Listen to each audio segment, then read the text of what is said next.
A'udzubillahi minasyaitonirrajim. Bismillahirrahmanirrahim. Alhamdulillahirabbil alamin. Assalatu wassalamu ala asyrafil anbiya'i wal mursalin wa ala alihi wa ashabihi ajmain. Amma ba'du. Rabbi shrah li sadri wa yassir li amri wa hlul 'uqdatam min lisani yafqahu qawli. Rabbi zidna ilman nafi'an warzuqna fahman. Allahumma sholli ala sayyidina Muhammad wa ala ali sayyidina Muhammad. Bismillahirrahmanirrahim. Assalamualaikum warahmatullahi wabarakatuh. Alhamdulillah, Bapak dan Ibu-ibu sekalian, pada malam hari ini kita nge-zoom di sini ya, bersama apa nih nyebutnya guru atau sahabat atau ustadz kali ya, ustadz gitu atau Bapak Dr. Fahrudin Faiz, yang dimana sebenarnya nggak usah diperkenalkan sih, karena udah di alam sosial media itu udah sangat terkenal gitu. Uh, Quote-quote-nya itu sangat berseliweran banget ya di apa namanya timeline sosial media kita. Makanya ini saya eh, beberapa ibu-ibu ngejar-ngejar terus nih Pak gitu. Kapan nih gitu ngundang eh, apa namanya Pak Faiz ke Salam gitu. Saya udah mengundang tapi Pak Faiznya mungkin masih harus mencari slot yang terbaik untuk ke Jakarta gitu ya. Karena jauh soalnya Pak ya gitu. Gitu. Iya, Jadi eh, saya pertama kali ketemu Pak Faiz itu di Nurun Nabi ya kalau nggak salah. iya, Yang waktu itu membahas tentang apa namanya cinta dan keindahan kan gitu sama Ustadz Nur Jabir. Di iya. situlah di rumah rumah Salam, insya Allah mudah-mudahan satu hari nih bisa didatangi lah gitu oleh Pak Faiz ke Jakarta. Dan kebetulan nanti di tanggal 5 April itu Pak baru satu tahun Rumah Salam. Jadi Rumah Salam itu memang didirikan untuk mengadakan kajian-kajian tentang spiritualitas dan keagamaan supaya orang-orang lebih teredukasi uh, mengenai agama yang lebih berkesadaran gitu. Agama yang lebih enak, lebih adem gitu. Bukan agama yang fanatik yang agak sono dikit lah gitu. Gitu Pak gitu. Jadi mudah-mudahan dan dari apa yang kita sering lihat di YouTube juga kan yang Bapak sampaikan itu udah sangat selaras banget dengan apa yang kita carikan gitu. Gitu. Jadi mudah-mudahan Pak ya satu hari bisa ke Insya Allah, insya dalam Allah. gitu. Oke, Pokoknya anu saja, Mas Abi. Ibu ya. diajak ke Jogja gimana? Oh iya, Ibu ajak ke Jogja gimana tuh sambil jalan-jalan ya? Bener ya, bener. Boleh juga ya, ke Jogja aja kali ya. Mau banget. Mau Boleh banget. ke Jogja. Baik. Nanti saya komporin ibu-ibu di Salam ya, supaya berkenan untuk sambil healing lah ke Jogja ya. Iya. Healing ke Jogja.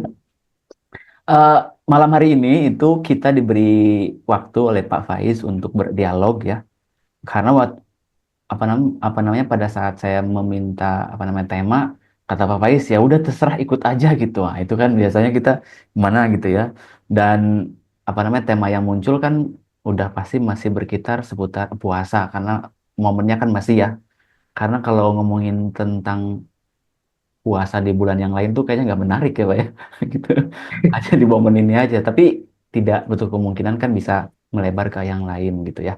Gitu. Dan pada saat saya lihat video Bapak yang sebulan yang lalu ya, yang membahas tentang puasa pikiran yang digagas oleh apa namanya filosof dari apa namanya Cina kalau nggak salah, ya kan? Iya. Itu menarik Iya. banget gitu. Jadi welcome sahabat-sahabat semua. Bapak sudah ada di sini. Mari kita sama-sama eh, ngobrol di sini, berdialog. Mungkin dari Bapak dulu mungkin yang akan memberikan sedikit apa namanya paparan, baru kita buka dialognya gitu ya.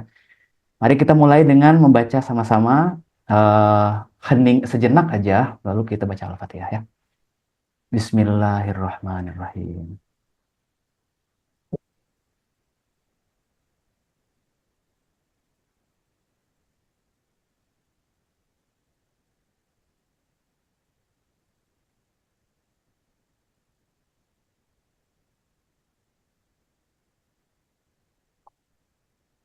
Al-Fatihah. A'udzubillahiminasyaitonirrajim. Bismillahirrahmanirrahim. Alhamdulillahirabbil alamin. Ar-Rahmanirrahim. Maliki yaumiddin. Iyyaka na'budu wa iyyaka nasta'in. Ihdinas siratal mustaqim. Siratal ladzina an'amta 'alaihim ghairil maghdubi 'alaihim waladdallin. Amin, amin, amin. Terima kasih, terima kasih, terima kasih. Mangga silakan, Pak. Oke, baik. Bismillah. Assalamualaikum warahmatullahi wabarakatuh.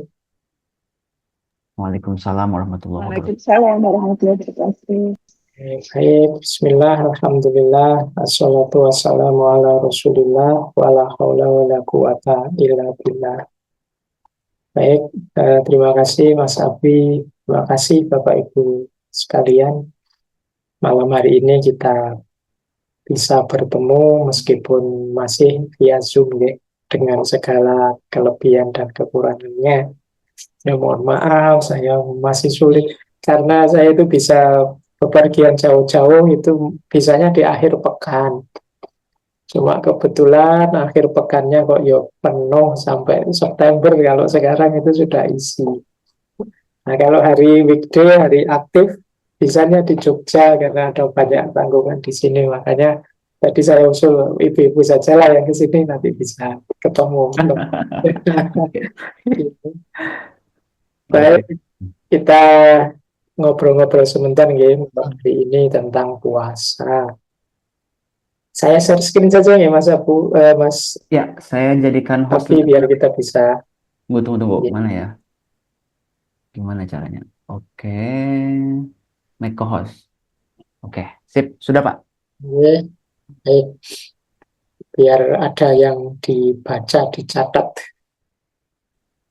malam hari ini. Saya awali dari sini dulu, Mas Abi ya. Jadi orang menjalankan ibadah itu sebenarnya dasar yang paling dasar kenapa kita puasa. Kalau ada orang banyak, jawaban paling gampang itu ya karena memang perintahnya Allah. Itu paling simpel sudah, kita tidak pakai mikir macam-macam. Kalau apalagi tentang puasa ini sudah ditegaskan dalam Al-Quran. Kutiba alaikumusiyam. Kita hanya bisa sami'na wa ato'na. Nah, ini paling dasar ya. Kalau kita ada di sami'na wa ato'na, kita ada di kesadaran paling awal, yaitu kesadaran kehambaan. Bahwa bagaimanapun kita ini hambanya. Maka tentu saja kalau diperintah yo harus mau menjalankannya.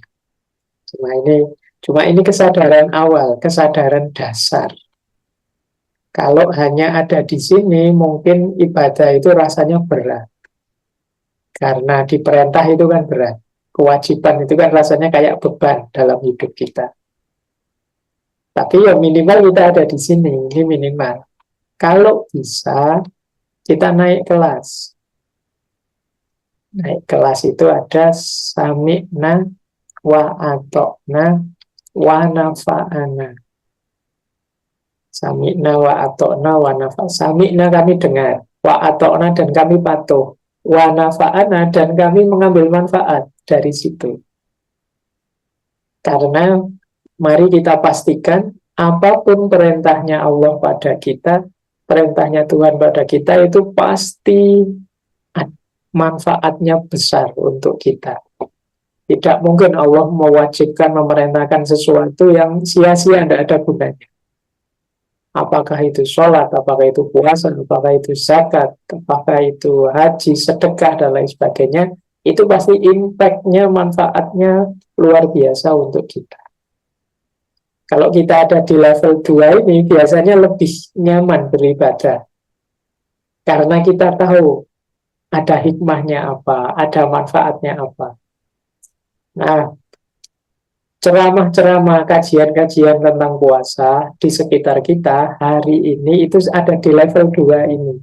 Kalau yang level pertama sudahlah, kita samina wa ta'na patuh, sudah disuruh puasa, ya puasa. Tapi kemudian para penceramah, para pengkaji, para membahas berusaha menguraikan wanafa'ananya. Manfaat apa sih yang bisa kita peroleh dari puasa? Jadi mungkin kesehatan jasmani, mungkin kesehatan rohani, mungkin baik dengan masyarakat karena kita punya empatik yang tinggi dan lain sebagainya. Ini aspek wanafa'an.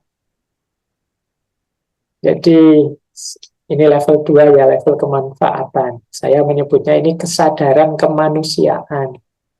Karena manusia itu dia akan bersemangat melakukan sesuatu, menjalankan sesuatu kalau kesadarannya tahu bahwa yang dia lakukan ada manfaatnya, ada gunanya. Yang nomor 3, kesadaran keikhlasan. Kesadaran keikhlasan itu sami'na, wa atokna, wa nafa'ana, dan wa tawakkal. Sami'na itu kami mendengarkan, wa atokna itu dan kami patuh, wa nafa'ana, dan kami menemukan banyak manfaat, tapi jangan lupa yang terakhir, wa tawakkal. Kami pasrahkan semua pada Allah. Jadi maksudnya yang terakhir itu kita yuk puasa semaksimal yang kita mampu dan kita berusaha memperoleh manfaat apapun dari puasa itu, tapi bagaimanapun nantinya pastinya hasil apa yang kita peroleh ya dalam kuasanya Allah. Maka watawakal, ini kesadaran ketuhanan bahwa segalanya itu ya nanti akan kita kembalikan lagi kepada Allah. Sudah kesadaran ilahiyah kalau dalam kajian tasawuf. Jadi setelah kita tahu hikmah-hikmahnya, mungkin malam hari ini kita belajar manfaat ini, manfaat itu. Jangan lupa bahwa pada akhirnya kita harus kembalikan lagi kepada Allah. Itu yang dimaksud watawakal. Ini berlaku untuk ibadah apapun. Kita menjalankan ibadah itu di level kewajiban, ataukah kemanfaatan, ataukah keikhlasan. Apakah di kesadaran kehambaan, kesadaran kemanusiaan, atau kesadaran ketuhanan. Nah, untuk menuju ke kesadaran ini kalau yang kedua ini mungkin gambarnya belum saya buat ya, tapi Bapak Ibu bisa memperhatikan. Ada tahapan-tahapan.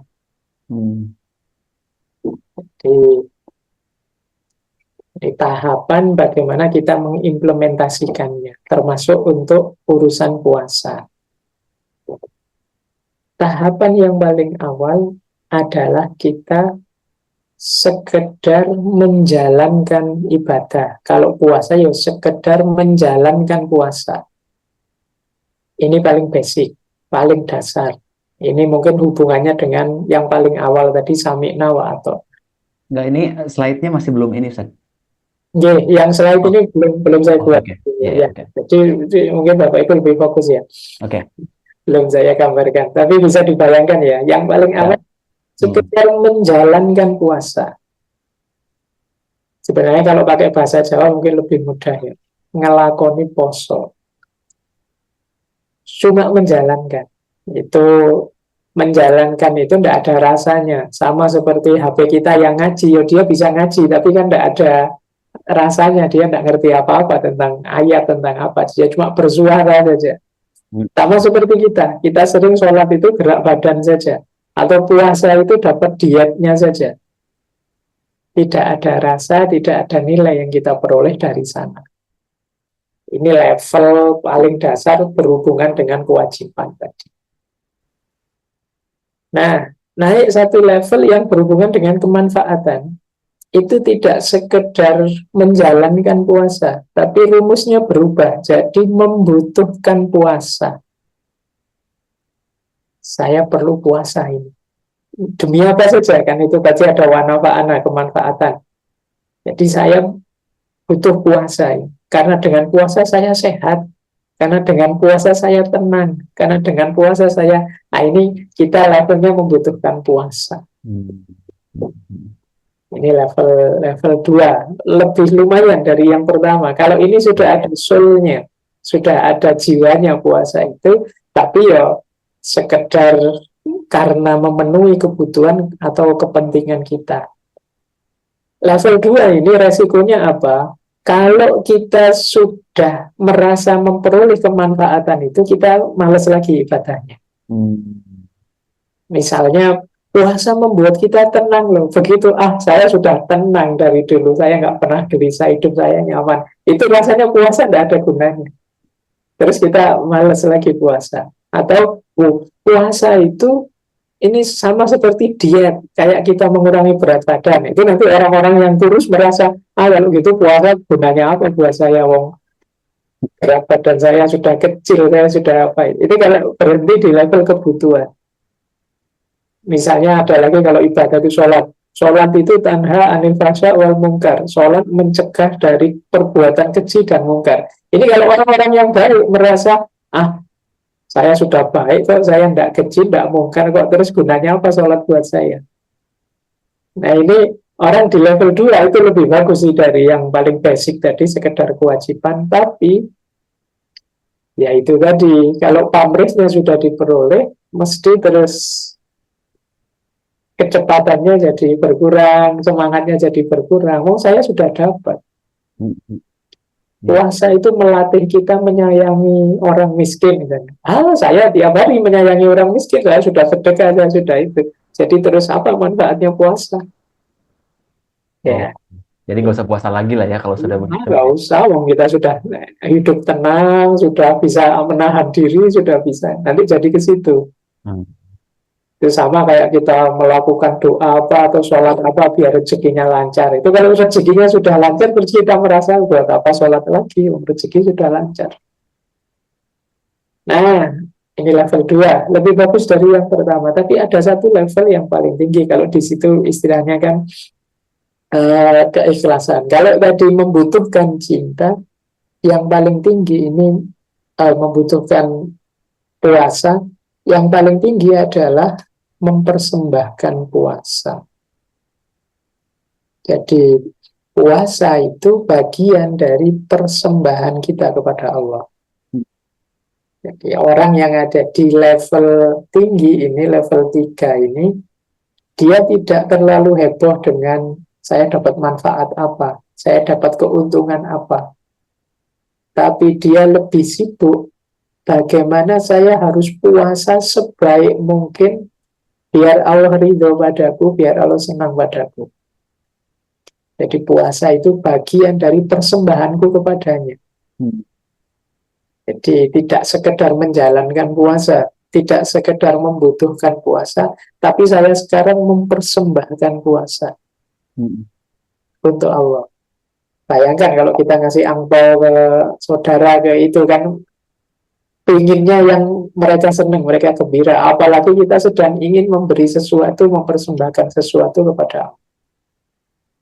Tentu saja kita ingin puasa yang sebaik mungkin, seideal mungkin.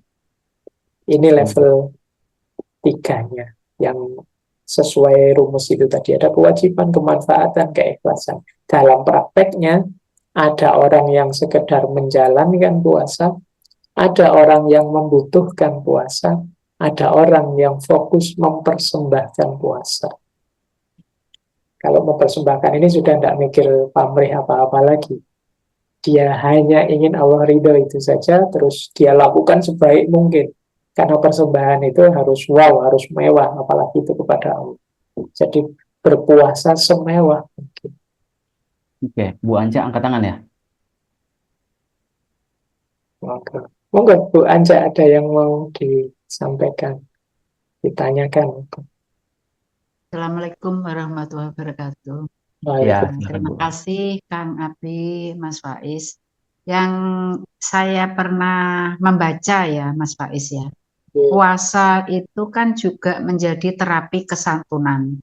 Nah, maksudnya terapi kesantunan itu bagaimana Mas Faiz? Yang kedua, makna puasa itu menurut ilmu makrifat dan ilmu tasawuf itu berbeda atau sama? Terima kasih Mas Faiz. Baik, saya jawab sekaligus melanjutkan karena kita belum nyampe ke situ, uraian. Sebelum dilanjutkan, kalau ada pertanyaan agak nakal begini gimana? Kalau udah sampai di apa namanya puasa kemanfaatan, boleh nggak kita nggak puasa kewajiban? Puasa itu basicnya kewajiban. Oke. ketemu atau tidak kemanfaatannya, ya tetap kita harus puasa. Jadi Oke. tidak bisa kita tawar kalau sudah ketemu manfaatnya buat apa puasa. Iya, iya. Dengan orang sholat itu tanda anil fasya wal mungkar. Kalau saya sudah baik, sudah tidak fasya, tidak mungkar, apa saya harus tidak sholat? Tidak, tetap sholat. Karena dasar hukumnya itu wajib. Maka Oke. kita seperti apapun harus puasa. Itu makanya tadi saya letakkan paling awal. Ya, supaya Alhamdulillah, paham. ya kalau menjalankan itu kemudian kita ketemu kemanfaatannya. Tidak ketemu pun tetap harus puasa. Alhamdulillah lagi lebih luar biasa kalau kita bisa nyampe level tertinggi, bisa ikhlas, bisa tawakal, mempersembahkan yang terbaik untuk Allah. Tidak bisa di reduksi manfaatnya saja, terus tidak jadi sama kayak kita sekolah itu. Bisa tidak bisa pelajarannya tetap harus masuk. Jadi karena kewajibannya masuk kelas, masuk sekolah kalau dulu waktu kita sekolah. Kita tidak bisa alasan ke gurunya, Pak, saya sudah ngerti materi itu, Pak, jadi saya tidak usah sekolah ya. Itu tetap disuruh sekolah sama gurunya, karena kewajibannya sekolah. Sama kayak kita, mungkin Bapak Ibu yang di kantor absen, mungkin kita alasan, aduh sedang tidak ada kerjaan kok di kantor, ya tapi absen kewajiban. Jadi tetap harus absen, harus masuk. Logikanya seperti itu. Oke. Baik. Ye. Masih ada Mas Abi? Sampun Pak, lanjut dulu. Kalau tidak saya lanjutkan ya. Nah ini mungkin bagian yang ditanyakan oleh Bu Anca. Ini beberapa pemaknaan terhadap puasa. Ini istilahnya saya ambil dari Imam Ghazali. Beliau menggunakan istilah asrorus siyam. Asrorus siyam itu rahasia-rahasia puasa. Tentu saja ini sifatnya wanafa'ana tadi, kemudian sufistik, adanya dari ranah tasawuf. Nanti sebelum saya jawab yang tentang level ma'rifat atau tasawuf. Jadi ini versi tasawufnya. Kalau versi fikihnya, fikih itu kan sekedar asal puasa kita tidak menabrak syarat dan rukunnya ya sah. Level kewajiban tadi. Tapi yang level kedua kemanfaatan, sebenarnya di balik puasa ada banyak rahasia kemanfaatan. Ini yang disebut asrorus siyam. Coba kita cek satu-satu ya. Ada manfaat apa sih dari puasa itu untuk jiwa kita? Untuk batin kita. Yang pertama, puasa mengajarkan kita ta'ah. Ta'ah itu patuh dengan perintah. Ini kelihatannya sederhana ya, tapi kalau kata Imam Ghazali ini penting loh. Kita itu biasanya lebih sanggup untuk merintah daripada diperintah. Lebih mudah mimpin daripada dipimpin. Banyak di antara kita yang siap mimpin, tapi tidak siap dipimpin. Kita kalau diminta ngatur pinter, tinggal nyuruh, tinggal apa. Tapi begitu diatur, sudah ruwet kita. Ruwet ya. Jadi banyak di antara kita yang tidak bisa diatur. Tidak bisa diarahkan. Tidak bisa mendengarkan tuntunan nasihat. Maka pelajaran puasa yang pertama-tama adalah pelajaran untuk taat. Meskipun tidak enak. Kewajiban puasa itu kan tidak enak. Kita biasanya bisa makan, terus tidak makan. Nah ini, tapi itu kan perintahnya Allah, kewajiban. Nah, mungkin awalnya kita terpaksa.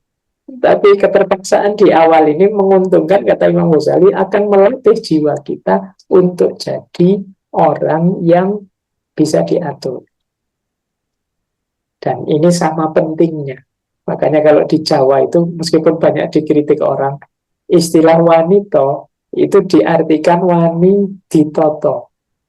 Wani ditoto itu mau diatur. Kita kan sering menganggap, wah ini merendahkan perempuan. Sebenarnya kalau kita maknai lebih dalam, ini tidak harus merendahkan perempuan. Orang yang bisa diatur itu juga orang yang berkualitas. Jadi, ayo kita sering iri misalnya sama negara yang maju, Jepang misalnya. Wah, mereka kalau ngantri asik ya. Kalau sama sampah begitu pedulinya. Ya, itu kan mereka begitu patuhnya begitu. Dan itu terus jadi pride tersendiri di negara. Ini diawali dari jiwa yang mau diatur.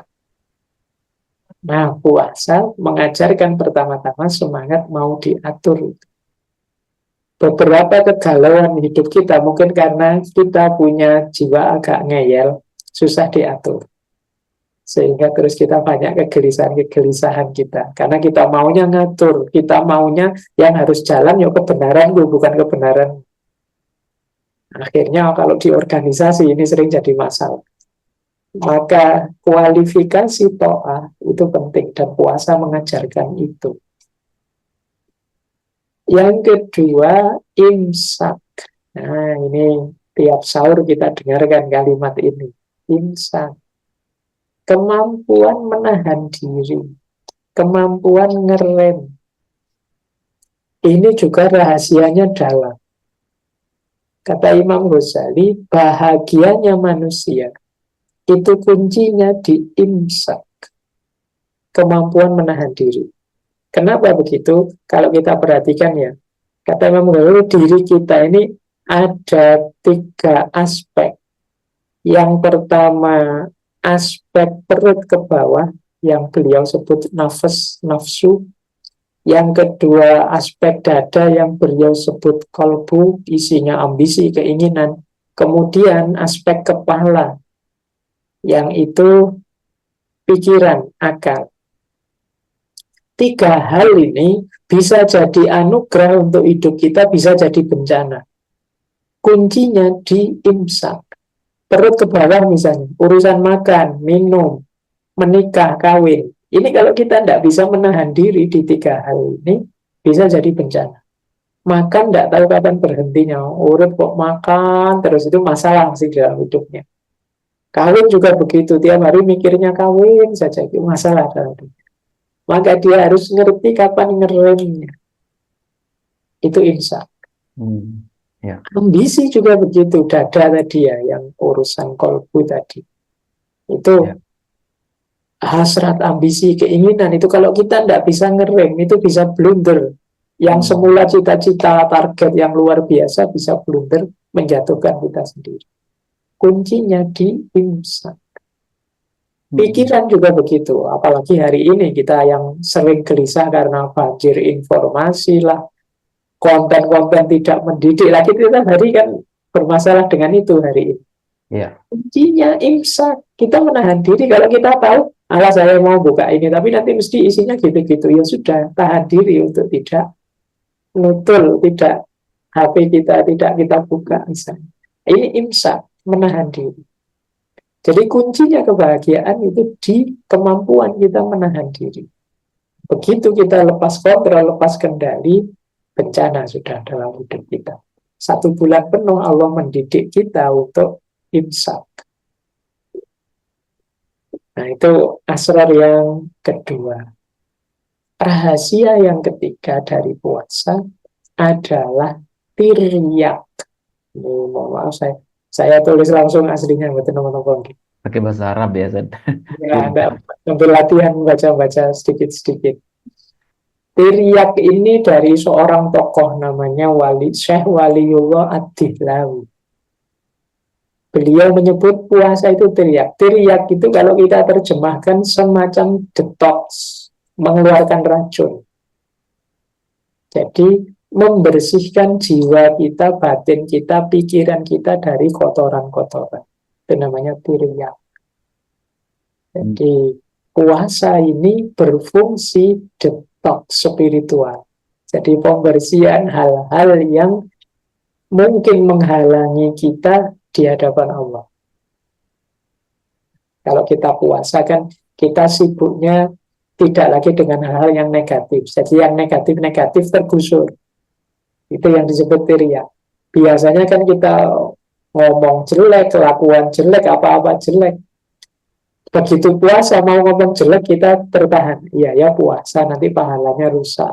Mau melakukan yang buruk-buruk, oh iya saya puasa itu. Akhirnya yang buruk-buruk tersisih, tersingkirkan. Itu yang disebut ria. Hmm. Ada detox.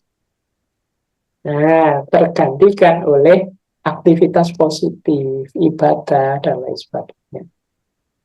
Ini rahasia ketiga dari puasa. Rahasia empatnya puasa ada ulfah. Ulfah. Apa ada yang bernama ulfah malam hari ini?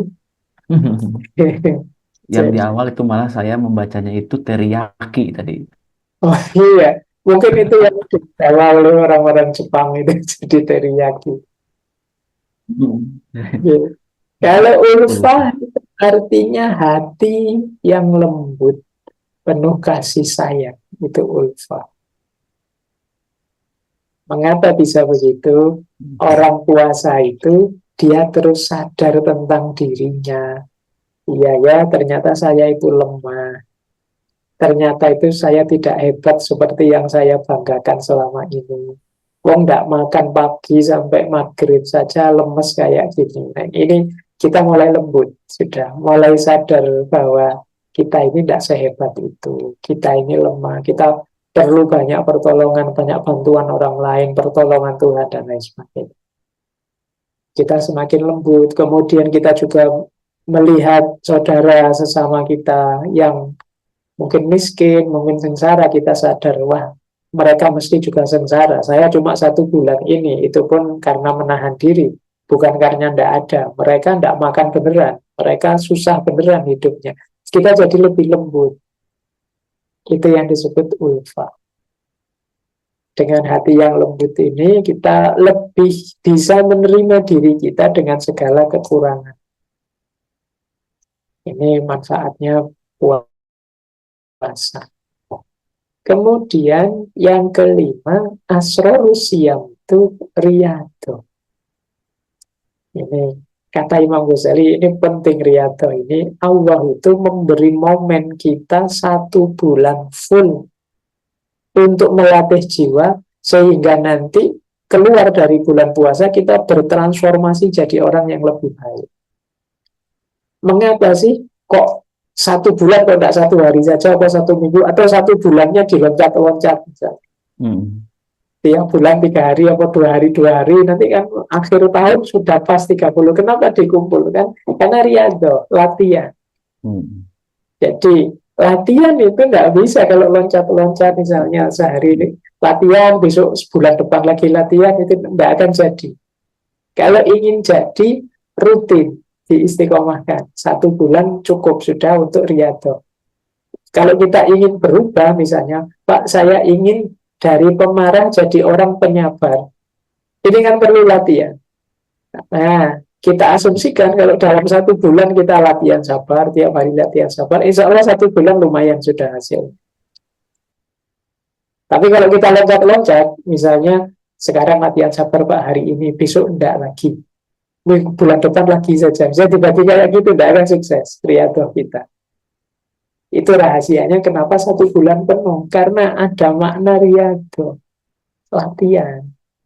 Kalau kita latihan misalnya 1 bulan ini Pak, saya latihan jadi orang pemurah, maka saya sedekah tiap hari meskipun kecil. Itu nanti keluar dari bulan Ramadan, jiwa kita terbentuk jadi pemurah. Akhirnya di luar Ramadan pun kita tetap pemurah. Kenapa? Sudah terlanjur terbentuk begitu. 1 bulan kita melakukan itu terus. 1 bulan kita istiqomai sholat tahajud misalnya. Tahajud lagi. Nanti di luar Ramadan, begitu tidak tahajud kita rasanya tidak enak. Oh iya ya kemarin tahajud terus, sekarang kok tidak tahajud lagi. Nah itu rahasianya kenapa 30 hari non-stop. Itu yang disebut riyadhah, latihan. Jadi Bapak Ibu boleh loh di Ramadan ini narget dirinya, membuat kurikulum untuk dirinya, saya harus bisa begini. Saya harus berubah jadi orang yang lebih baik seperti itu. Itu kalau kita latihkan 1 bulan, insya Allah jadi. Terbentuk sudah karakter. Tapi kalau kita nego misalnya, sekarang saja sehari besok lagi kapan-kapan hasil Idul Fitri tidak akan jadi.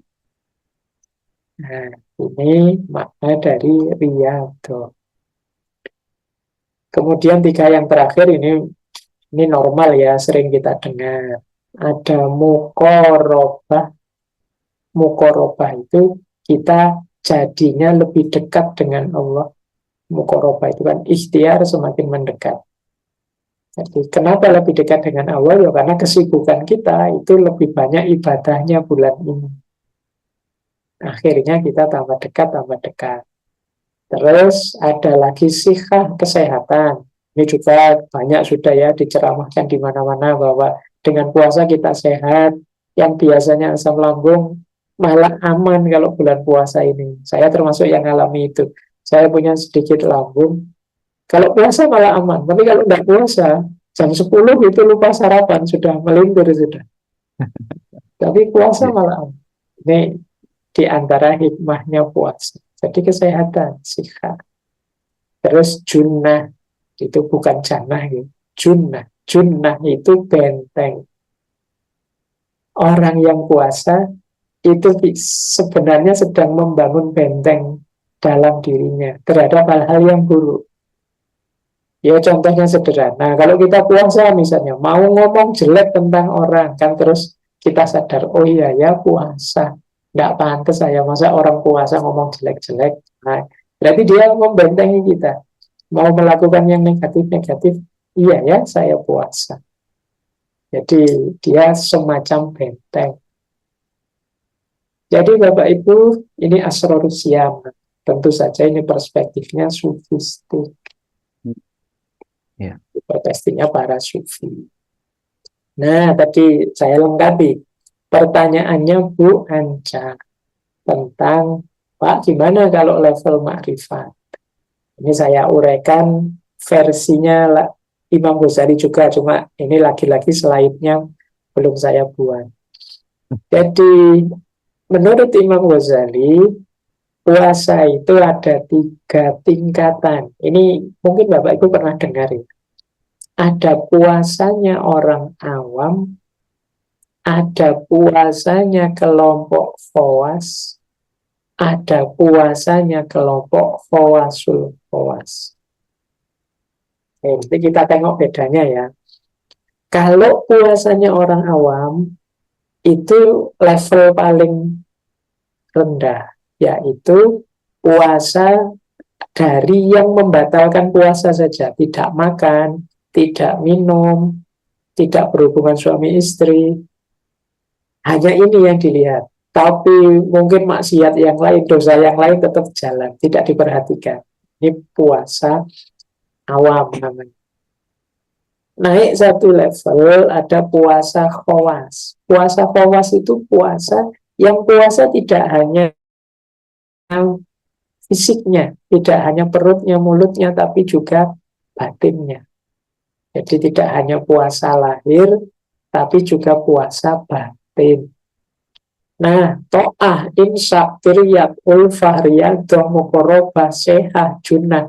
Ini akan diperoleh orang minimal yang puasa khawas. Orang yang level puasa awam akan sulit mendapatkan ini semua. Karena dia puasanya dalam tanda petik hanya formalitasnya saja. Jadi puasa tapi menyakiti hati orang lain. Puasa tapi bikin kisro dan lain sebagainya. Ini level puasa khawas. Nah, yang kelompok makrifat tadi ada di yang nomor 3, yaitu puasanya khawasul khawas. Orang yang khusus, lebih khusus. Puasanya kelompok ini tidak sekedar puasa lahir, puasa batin. Tapi dia mempuasai apapun hanya demi untuk Allah saja. Jadi orang-orang khawasul khawas itu kalau sedang puasa, fokus hidupnya hanya pada Allah saja, tentang Allah saja. Kalau saat puasa kok mikir yang duniawi, mereka merasa puasanya rusak sudah. Ini orang khawasul khawas. Jadi beda dengan kita kan, kita puasa itu ya mungkin Pagi masih lumayan, nanti habis-habis zuhur sudah mulai mikir nanti buka apa, nanti baju untuk hari raya yang mana, ini sudah mulai mikir banyak duniawi. Ini kalau seperti itu, bagi orang yang khawasul khawas tadi menganggap puasanya rusak sudah. Jadi puasa sambil mikir hal-hal yang duniawi, yang tidak penting, dan lain sebagainya. Maka orang-orang yang level makrifat, yang khawasul khawas tadi, kalau puasa tidak hanya lahir, batin, tapi juga sampai dimensi paling dalam ruhnya.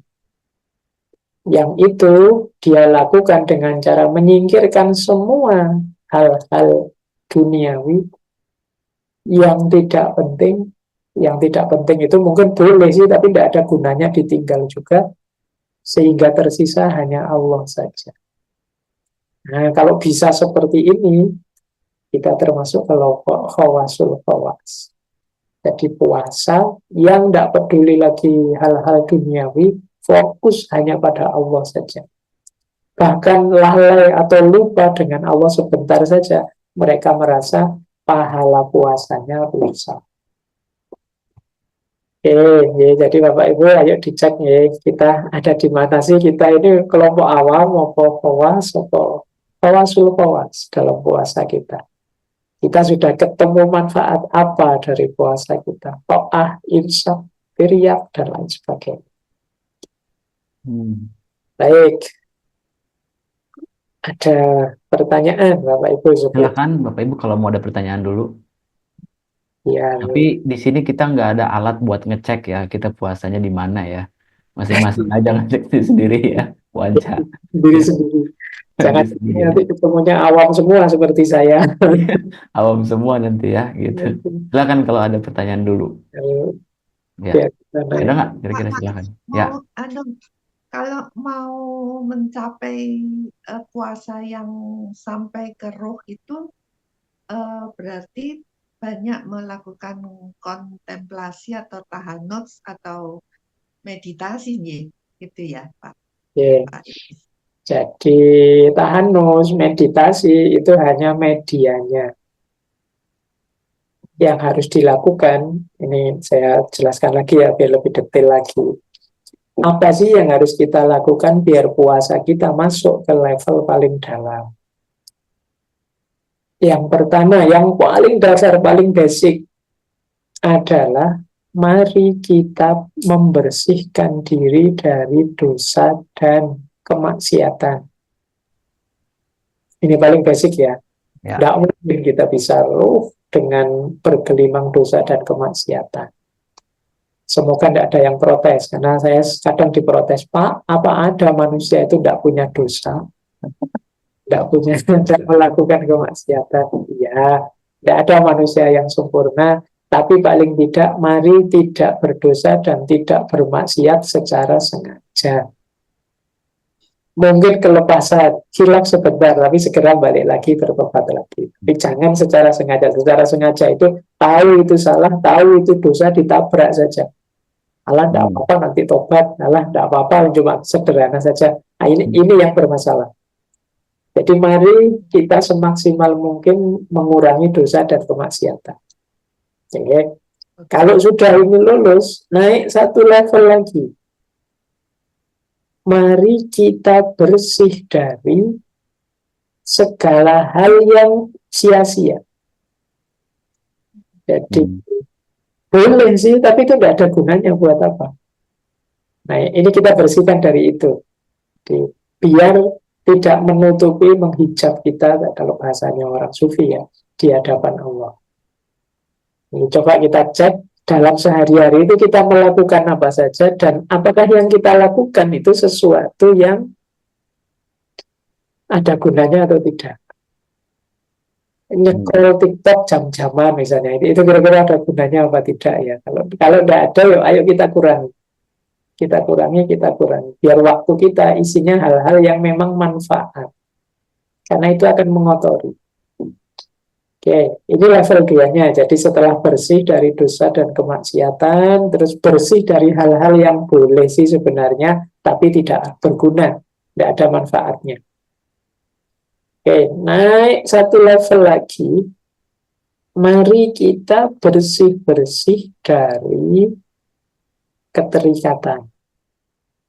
Jadi keterikatan itu hal-hal yang kita anggap sangat penting di dunia ini, tapi sampai mengalahkan Allah. Itu pasti sudah keterikatan. Wah, kalau tidak ada uang ya mana bisa Pak kita bahagia. Ini berarti sudah keterikatan. Wah, pokoknya saya hidup mati yang penting anak saya Pak. Ini keterikatan sudah. Jadi ayo kita bersihkan diri dari keterikatan. Tidak terikat itu bukan berarti tidak ngurusi ya, bukan berarti juga tidak punya. Tidak terikat harta bukan berarti semua hartanya dibuang. Tapi ada harta atau tidak ada harta tidak ngefek dalam hidup kita karena tujuan kita cuma Allah saja. Ada harta alhamdulillah dikelola di jalan Allah, tidak ada juga tidak mengeluh. Ini namanya orang tidak terikat. Kerja ya tetap kerja, tidak masalah. Mencari nafkah ya tetap mencari nafkah untuk memenuhi kebutuhan, tapi tidak mengikat kita. Jadi tidak mengikat kita itu kan kadang-kadang kita itu wah tidak berani Pak, saya harus tetap di situ, tetap kerja di situ meskipun diajak dosa, diajak anu saya harus mau. Ini memang sudah terikat sudah. Jadi kita harus mampu melepaskan keterikatan karena keterikatan yang diperbolehkan satu-satunya hanya Allah saja. Oke ya, kalau di level ini kita sukses, ayo naik ke level selanjutnya. Masih dua lagi. Jadi tambah tinggi, tambah ngeri yang harus kita lepas. Ini level 2 menjelang akhir ini, yaitu mari kita melepaskan diri dari ego kita. Ego. Bedanya dengan nomor 3 tuh apa tadi ya? Yang dengan Kalau kemelokaan. yang nomor 3 keterikatan. Kalau ego itu begini. Misalnya, alhamdulillah Pak, saya sekarang hebat Pak, saya bisa lepas dari keterikatan. Oh, Ini oke. ego sih. Ya, merasa bahwa ini capaianku loh. Ini sukses karena aku. Ini ego. Kita lupa bahwa kita bisa melakukan itu semua yo atas izin Allah karena Allah. Tapi kita melupakan itu. Nah, ini level 3-nya. Level berapa tadi? Empat. Level. Hmm. Kalau kita sukses menaklukkan ego, jadi menaklukkan ego itu tidak mendaku dirinya sebagai yang hebat, yang sukses, yang kita sadar bahwa semua capaian kita itu sepenuhnya dari Allah, maka setelah itu baru kita nyampe level 5. Disitulah kita ada di level fawasul fawas tadi. Di level 5 hanya tersisa Allah saja. Jadi karena di level sebelumnya bahkan ego kita pun sudah kita singkirkan.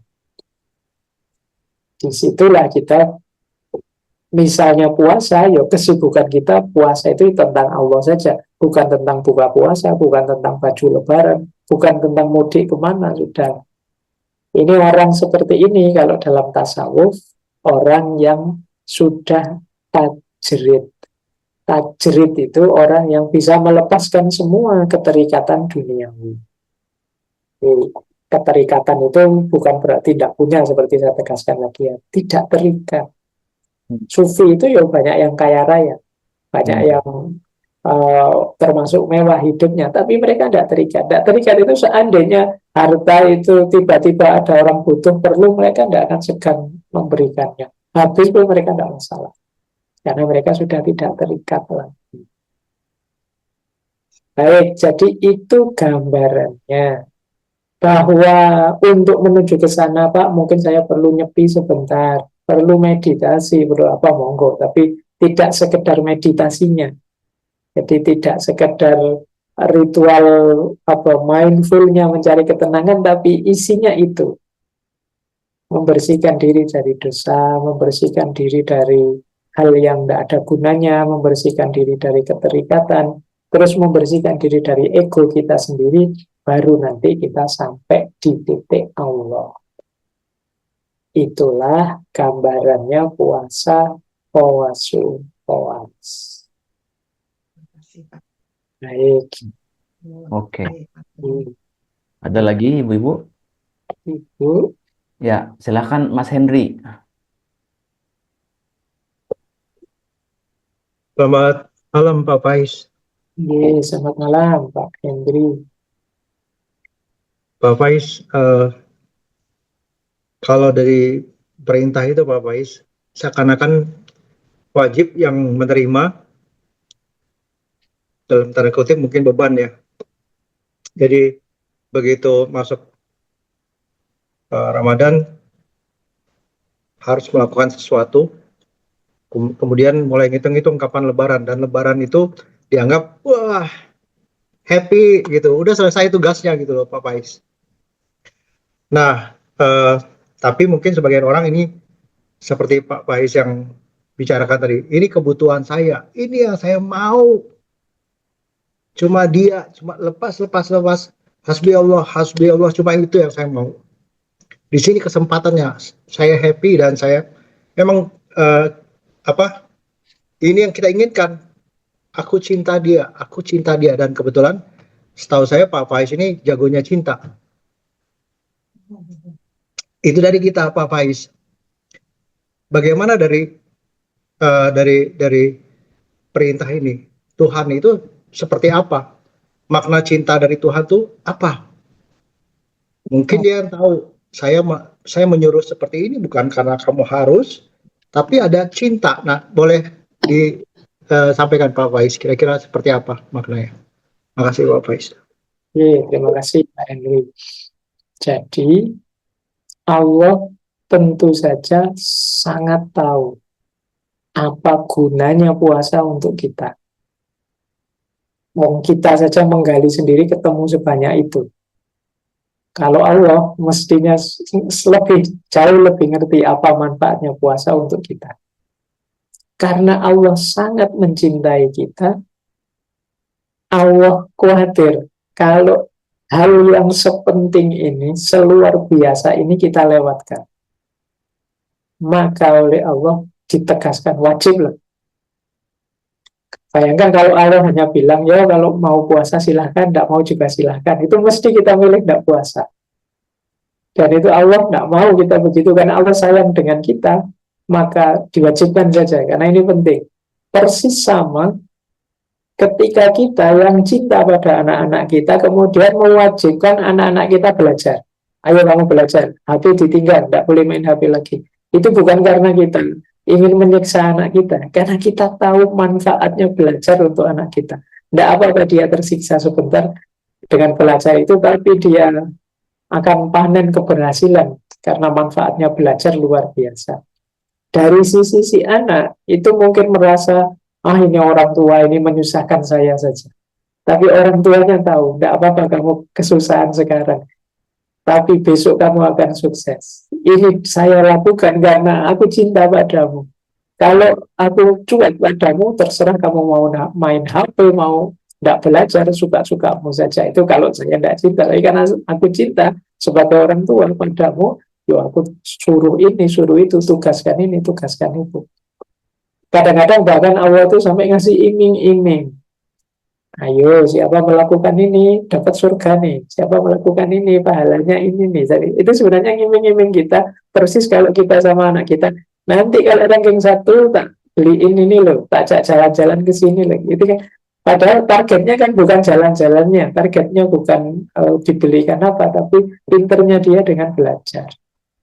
Nah itu sama situasinya seperti itu. Jadi perintah puasa dari sudut pandang ini bisa kita maknai bagian dari cintanya Allah pada kita. Karena Allah sangat mencintai kita, maka Dia mewajibkan puasa buat kita. Kita seperti anak kecil yang keberatan disuruh belajar tadi. Ini rasanya kok susah rasanya. Tapi ya sudah, karena diperintah orang tua tidak berani bantah, ya dia memaksa diri belajar. Pada akhirnya dia dapat manfaat pinternya. Sama, kita begitu, ya sudahlah mau diajarkan saya puasa. Nanti kita akan ketemu ini semua, ya to'ah, ya imsak, ya tiriyah gitu. Dan kita akan merasa, alhamdulillah puasa saya banyak hikmahnya, banyak manfaatnya. Itulah kenapa ini oleh Imam Ghazali disebut asrar rahasia. Allah sudah tahu ini semua dulunya, meskipun tidak disebutkan dalam Al-Quran. Tapi diwajibkan saja pada kita. Karena kalau disebutkan semua mungkin kita malah nawar. Kita malah saya sudah taat kok, saya sudah mengendalikan diri seperti tadi, makanya disembunyikan terus wajib saja sudah puasa, biar kita secara real menikmati puasa itu sendiri. Ini kalau dibaca dari perspektif cintanya Allah kepada manusia. Kalau dari perspektif cinta kita kepada Allah, maka sebenarnya ada asror ini atau tidak, kita tidak peduli. Kita dapat balasan apa dari Allah, kita tidak peduli. Sebagaimana orang kalau mencintai, yang dia inginkan hanya kebahagiaan yang dicintai. Kalau kita mencintai Allah, kita hanya ingin ridhonya Allah saja. Alhamdulillah kalau banyak manfaat hikmah asrornya, tapi tidak pun tidak apa-apa. Kenapa? Karena perintah dari yang kita cintai itu kan kita jalankan dengan senang hati. Sama seperti dulu, mungkin Bapak Ibu waktu zaman muda pacaran itu kan disuruh jemput pagi-pagi itu oke saja, disuruh neraktir, ayo saja, tidak eman uangnya. Kan bisa begitu, kenapa? Karena sudah cinta. Tidak perhitungan nanti saya dapat apa, dibalas apa enggak. Yang penting yang dicintai senang, itu saja. Nah, puasa juga begitu. Bagi seorang pecinta, ya makanya tadi saya sebut level tertingginya adalah persembahan. Ini loh ya Allah, hanya ini sih yang bisa aku berikan, tapi ini adalah persembahan dari cintaku padamu. Nah ini kalau dibaca dari perspektif manusianya yang mencintai.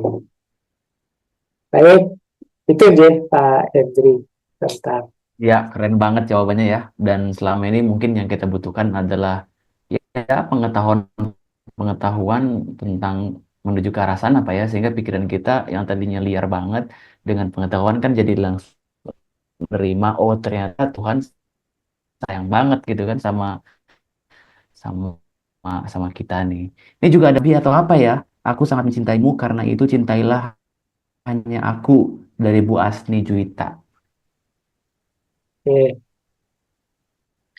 baik. Ini saya biar enggak Oke. baik. Ini pertanyaannya. Ya silakan Pak. Oh, oke. Ini Pertanyaannya, nah itu. Wah, ini saya tidak tahu Bu Asni. Yang saya ingat itu ada hadis begini. Hadis Qudsi. Bahasa Arabnya begini, nanti saya terjemahkan. Anna kanzun mahfiyun fakholaktu kholqa fa'uridu an u'rofa fakholaktu kholqa fabi arofuni. Ini hadis Qudsi itu hadis, tapi isinya firman-Nya Allah pada Rasulullah. Aku adalah khazanah tersembunyi. Aku ingin dikenali, maka aku ciptakan makhluk. Dan makhluk itulah kemudian yang mengenaliku. Jadi karena ini menegaskan bahwa kehadiran kita ke muka bumi itu untuk mengenali yang nanti ada disyarai termasuk mencintai Allah.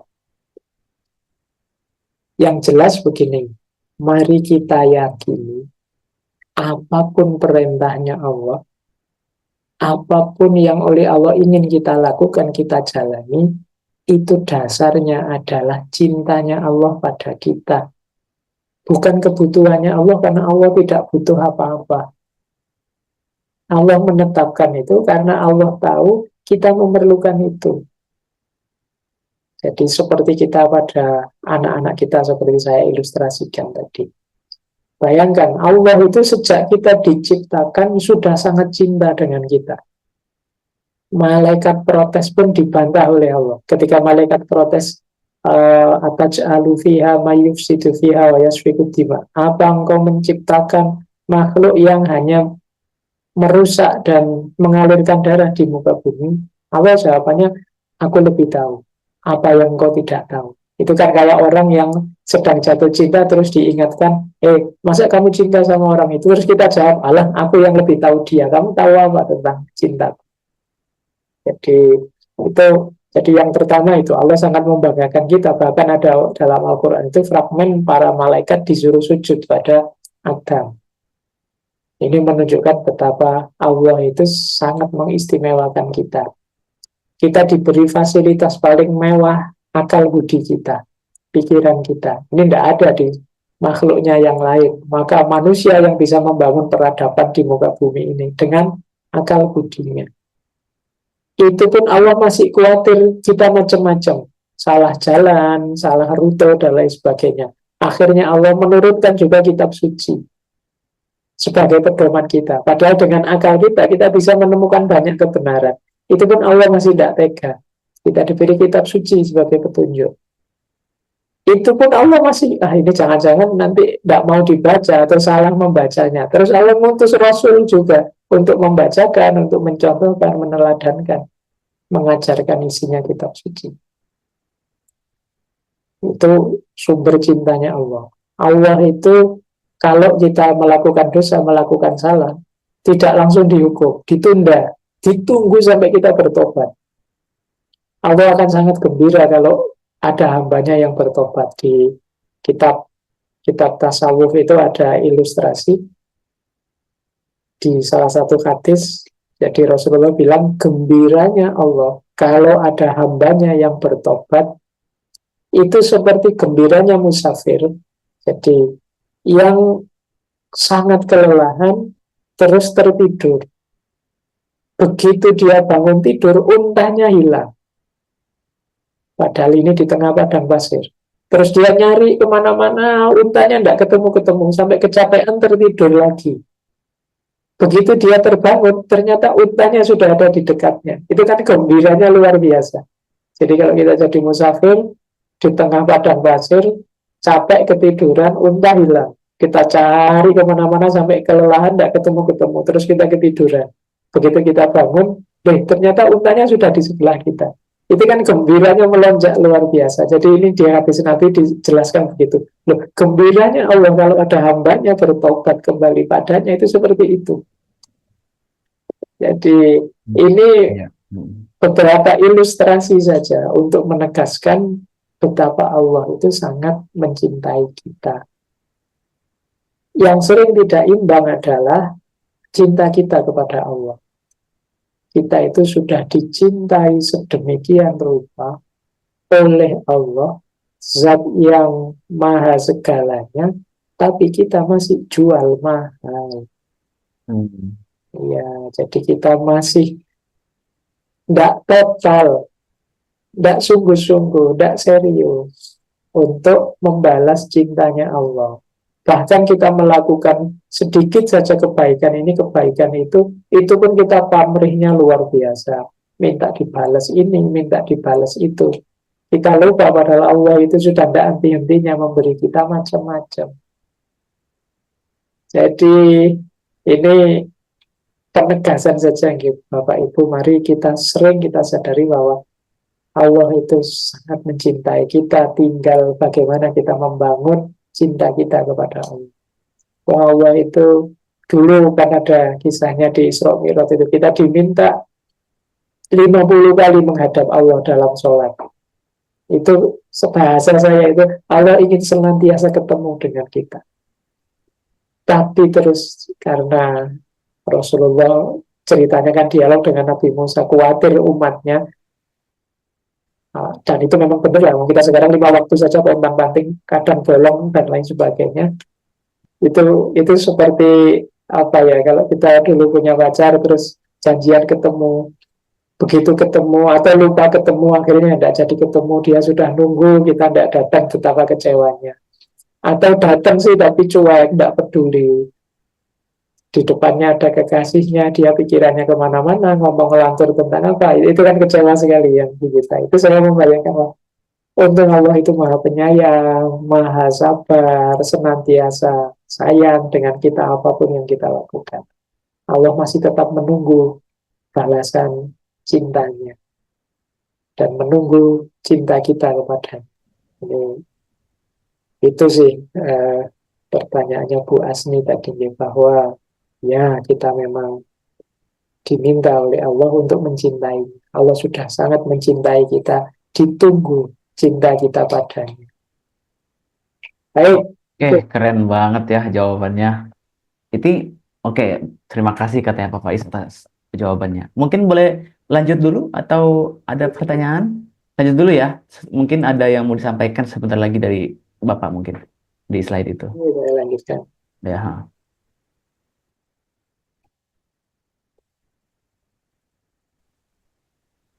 Oke, saya tambah ini saja.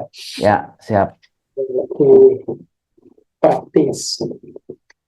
Puasa yang disebut riyadoh tadi tentu saja melatih jiwa kita.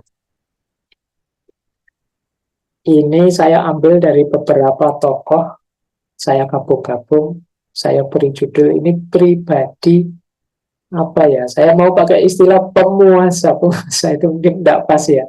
Pribadi orang yang puasa. Jadi ketika kita sukses berpuasa, pribadi kita terbentuk seperti ini loh.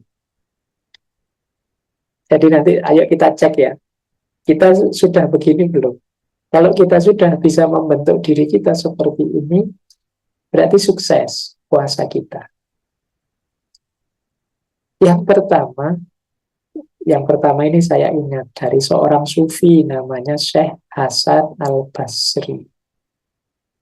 Kata beliau, orang puasa itu orang yang sadar kelemahan dirinya.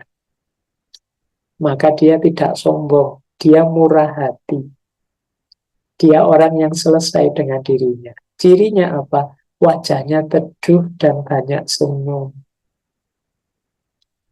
Orang senyum itu orang yang sudah ikhlas dalam hidupnya, ridho dalam hidupnya sudah. Jadi kalau orang selesai puasa kok malah nanti mudah marah, merengut terus, ya kemungkinan belum. Karena kalau menurut Hasan Al-Basri itu, orang itu bisa dilihat ya, dia religius, akhlaknya baik atau tidak dari wajahnya. Makanya Rasulullah itu terkenal dengan istilah basam. Basam itu artinya murah senyum. Wajahnya selalu tersenyum. Kadang-kadang tidak senyum pun kita di dekat beliau, kata sahabat, rasanya kayak disenyumi terus. Karena auranya, aura gembira, aura bahagia. Ya, bayangkan kita ya, kita dekat dengan orang yang gembira, yang ikut gembira. Kita dekat dengan orang yang sedang marah, kita akan ikut gelisah, ikut panik. Nah, orang puasa ini orang yang selesai dengan dirinya, makanya dia terus jadi teduh dan murah senyum. Nanti kita cek, bisa dihitung ya, nanti Idul Fitri kita murah senyum apa tambah, merengut apa tambah, secara sosial. Yang kedua, kelanjutannya, sabar dan tenang. Jiwanya mutmainnah sudah. Ukuran praktisnya adalah tidak mudah mengeluh. Jadi tidak mudah sambat. Kalau kita kan hari ini sini sambat di semua bidang kita. Kita itu sering lupa bahwa Allah itu memberi kita anugerah banyak. Tapi ada masalah sedikit saja, satu saja, kita sudah fokus ke masalah itu saja, lupa anugerah Allah yang lain. Jadi hidup kita isinya sambat saja. Yang ekonominya kurang, mengeluhnya ekonomi. Yang ekonominya beres, nanti mungkin mengeluhnya karirnya, anaknya, atau apa. Pokoknya kita makhluk pengeluh. Itu Al-Quran sendiri bilang begitu. Bahwa manusia itu khuliqa halu'a, diciptakan mudah berkeluh kesah. Hari ini difasilitasi oleh medsos. Kalau tidak percaya boleh dicek isinya medsos itu. Sebagian besar orang mengeluh. Jadi Ya. situasi ini, situasi itu, kenyataan ini, kenyataan itu. Wah, belakangan ramai itu kan orang mengeluh, kenapa saya lahir di Indonesia? Kenapa saya kok tidak ingin kabur saja, ingin ada saja. Ini namanya mengeluh. Kabur aja dulu. Jadi, ya, semoga itu tidak merupakan manifestasi bahwa kita tidak ridho dengan keputusannya Allah, bahwa kita jadi orang Indonesia. Jadi ini mengeluh. Iya, ada banyak masalah di sekitar kita, tapi bukan berarti kita harus lari dari masalah itu. Ayo kita selesaikan sambil tetap tenang. Ya banyak sih belakangan orang mengeluhkan, Pak, gimana besok Indonesia ini beneran Indonesia emas apa Indonesia cemas, gimana? Kita kira yang sering mengeluh seperti itu. Ini kalau bahasa psikologi sebenarnya kita sedang cemas tentang masa depan. Dan kita lupa bahwa masa depan itu sesuatu yang belum terjadi. Yang belum terjadi itu ya besok bisa A, bisa B, bisa C, bisa D. Ya ayo kita atur sekarang, tanpa harus paniknya sejak sekarang. Jadi itu sama seperti kita mau periksa ke dokter dan takut, itu sakitnya sejak sekarang sebelum periksa. Padahal nanti diperiksa mungkin bisa saja tidak sakit, bisa saja nyaman. Tapi kita sudah takut duluan. Nah, sekarang banyak yang seperti itu. Jadi pribadi yang tidak sabar dan tidak tenang.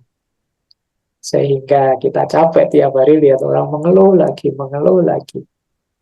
Ya kalau mahasiswa mengeluhkan negara, nanti ibu-ibu mengeluhkan suaminya, anak-anak mengeluhkan ibunya, nanti semuanya isinya mengeluh. Baik, pribadi yang sukses berpuasa, dia ridho dengan hidupnya, maka dia sabar dan tenang.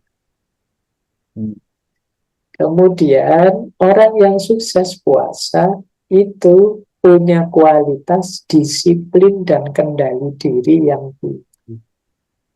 Kalau ini pelajaran langsung dari puasa. Puasa kan melatih kita disiplin. Makan jam sekian, buka puasa. Nanti sahur jam sekian. Kita kan perhatian sekali dengan waktu maghrib, waktu subuh itu kan ya di puasa ini. Biasanya tidak terlalu peduli. Maghrib ya maghrib saja, subuh ya subuh saja, nanti sajalah sholatnya nanti saja. Kita biasanya begitu. Tapi di bulan puasa ini kita tertib. Maghrib kita tunggu-tunggu, padahal biasanya kita cuekin. Biasanya kita dengar adzan maghrib itu adzan biasa. Sekarang gembiranya luar biasa dengar adzan maghrib karena saatnya buka puasa. Jadi kita dilatih disiplin. Ritme hidup kita lebih teratur bulan puasa ini. Saya yakin begitu. Dibandingkan di luar bulan puasa.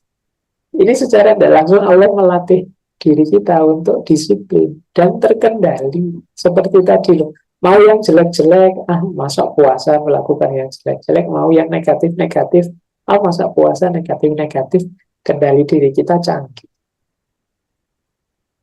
Kemudian yang keempat, di bulan puasa kita meriadoi, riadoh latihan banyak kebaikan.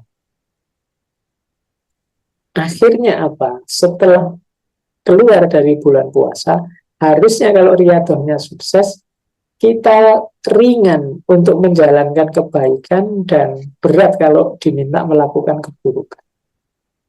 Ini efek tidak langsungnya puasa. Tambah mudah melakukan kebaikan dan semakin enggan dari keburukan. Kalau dulu sebelum puasa ngumpul-ngumpul sesama ibu-ibu terus gosip apa itu santai. Sekarang sejak di bulan puasa, karena di bulan puasanya dilatih, tidak boleh loh ini puasa, terus kita tidak jadi. Bolak-balik begitu, lama-lama terbiasa. Nanti di luar bulan puasa semoga tabiat ini tetap jalan. Jadi kita jadi tercegah dengan keburukan dengan sendirinya dan lebih ringan melakukan kebaikan. Terus orang yang puasa itu mendapatkan bonus pengetahuan tentang dirinya dan batas diri. Jadi dia sekarang tahu dirinya, tahu batas diri. Ini kuncinya orang bahagia sebenarnya di situ. Ngerti, oh ternyata saya itu termasuk orangnya males. Saya itu termasuk orangnya serakah. Saya itu biasanya ketemunya di bulan puasa. Dari kita lapar seharian misalnya, begitu buka puasa, begitu rakusnya kita itu, iya ya saya kok begitu ya. Kita mulai kenali diri kita. Ternyata saya selemah itu. Nggak makan cuma sekitar 8 jam saja, rasanya kayak, ini kita ngerti diri kita sudah. Kesombongan-kesombongan hilang. Karena kita sadar betapa kita ini lemah dan perlu bantuan banyak orang. Terus kita ngerti batas kita. Sekarang kita tahu, oh saya tidak mampu sampai sekian. Ngerti saya hanya ini, batas kekuatan saya hanya itu. Ini tahu diri dan tahu batas. Rumusnya orang sukses puasa. Yang terakhir, orang berpuasa itu punya mental mukorobah dan murokobah. Ini istilahnya dekat. Mukorobah itu kita yang ingin dekat terus dengan Allah. Itu namanya mukorobah. Ingin lebih dekat lagi, ingin lebih dekat lagi. Maka kita melakukan segala macam kebaikan yang kita mampu demi lebih dekat dengan Allah. Ini namanya mukorobah. Nanti ada murokobah. Kalau murokobah itu kesadaran kita bahwa Allah selalu mengawasi kita. Ini kesadaran murokobah. Jadi ini nggak gampang loh ya. Kalau saya omongkan gini sederhana, tapi kita sering lupa bahwa Allah itu hadir, dekat, senantiasa dalam keseharian kita di setiap detiknya. Ini kesadaran murokobah. Jangankan untuk urusan-urusan apa, kadang ngaji kayak gini pun, belajar seperti ini pun kita lupa bahwa Allah itu ada loh bersamai kita. Kita sering rasanya Allah itu jauh saja, di sana saja, tidak di sini. Kita merasa Allah itu dari jauh melihat kitanya, padahal ayat Al-Qur'annya bahkan lebih dekat dari urat leher kita. Allah senantiasa membersamai kita. Cirinya orang sudah murokobah, kalau dalam tasawuf ada istilah haya. Haya itu malu.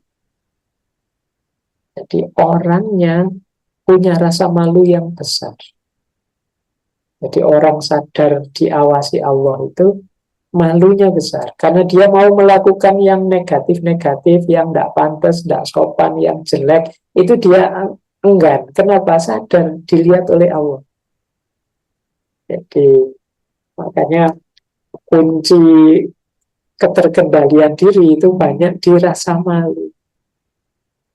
Mau melakukan kejelekan, malu mau bohong, malu mau ngeprank temennya, malu Kenapa? Malu sama siapa? Kan tidak ada yang tahu. Allah selalu lihat kita. Ini namanya kesadaran murokobah. Jadi kalau mukorobah, kita yang merindukan Allah, ingin dekat terus dengan Allah. Kalau murokobah, kita sadar bahwa Allah senantiasa mengawasi kita. Maka otomatis tindakan kita, perilaku kita jauh lebih terkontrol. Jadi inilah ciri-ciri orang yang sukses puasa. Wajahnya jadi teduh, banyak senyum, sabar, tenang, tidak banyak mengeluh, disiplin hidupnya, gemar melakukan yang baik, tidak nyaman dengan keburukan, sadar diri, tahu batas dirinya, ingin selalu dekat dengan Allah, sadar senantiasa diawasi Allah. Nah, kalau Bapak Ibu sudah punya kualitas 6 ini, insya Allah puasanya sukses, sudah luar biasa. Inilah kemenangan sejati, makanya Idul Fitri itu disebut hari kemenangan. Yang kita taklukkan apa sih? Kok jadi pribadi seperti ini?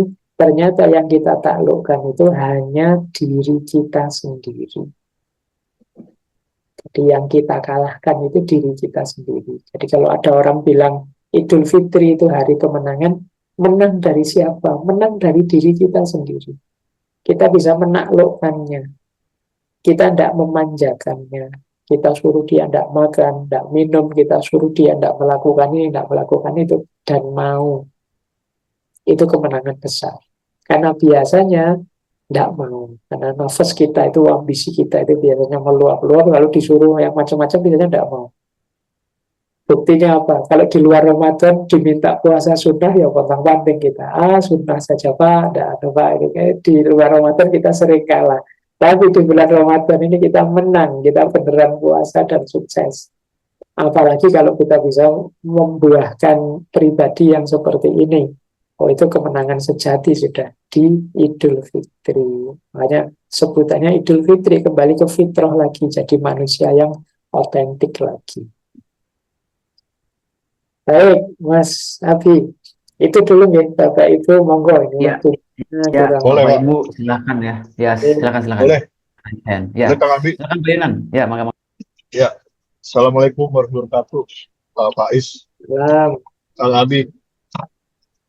Jadi Pak Faiz, kalau kita tadi sudah jelaskan pribadi yang sukses puasa, ya, antara lain wajah yang teduh, mulut tersenyum, sabar, tidak mudah mengeluh, disiplin diri dan kendali diri, tahu diri dan tahu batas.